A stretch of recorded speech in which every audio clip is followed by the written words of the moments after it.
where should I stay when I'm overseas? Should I stay in the dormitory or should I try to rent a place outside of the campus? I think that depends on where you study as well, because I think in some countries, the culture is kind of different. The culture can be varies, depends on the country. Like in China, for example, staying in dormitory is usually cheaper, is kind of like safer as well because you are within the university area. Usually you're inside the university area, so you're together with all the university buildings. Cons to it, often you will need to share a room with your roommates. There are also cases where you'll be sharing with three other people, so four people in total. If you're somebody who values privacy so much, maybe staying in dormitories is not really for you.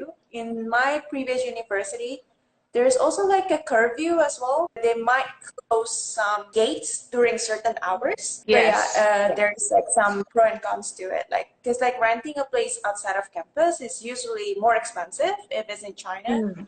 You can spend like double the price, right? Sometimes. Yes. Yeah, but Yes. what you have Yeah. is the room all for yourself. You don't have to share it with other people if you don't want to. But maybe you just gonna share like the living room or like the bathroom. But I guess that depends as well on the countries, because in some other countries, people do prefer to rent a place outside of campus because that's more convenient than the dorms. Maybe the dorm is kind of like more noisy or something. When I was studying in China, I did all of them. I did rent an apartment. I also had a single room and I also had a double room. And I think that when sharing with a roommate, with one roommate was okay for me. However, like people come from different parts of the world, so people have Yeah. different types of cultures, and sometimes there are definitely like culture clash, and you don't understand, like maybe you don't understand their language, maybe you're studying different programs in different languages.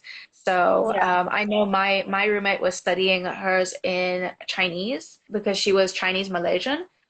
So there was sometimes when I was trying to like talk to her in English where she would use like Malaysian slang, which I did not understand at Yeah. all. And yeah, so there were some of those where I was very like confused. But it wasn't a bad experience for me. But I know for some other people, if they come from very different cultures, it might be difficult for them to get along with their roommates. Especially if one roommate likes to stay up very late and they want to keep the lights on or make noise, and another one has to like wake up very early for classes. So that can be difficult. But I think that renting outside is also it's a little bit more difficult because you have to have certain requirements. And at least what I've also seen here in Europe is that they're very strict with renting. And you might be required to show that you have a full-time job, and that you've lived in the area for a year. So it's like very difficult to rent because it's very like high requirements. So I think that in the end, if you can and you don't want to share, maybe try to get like you said, a single bedroom in the dorms. Yeah.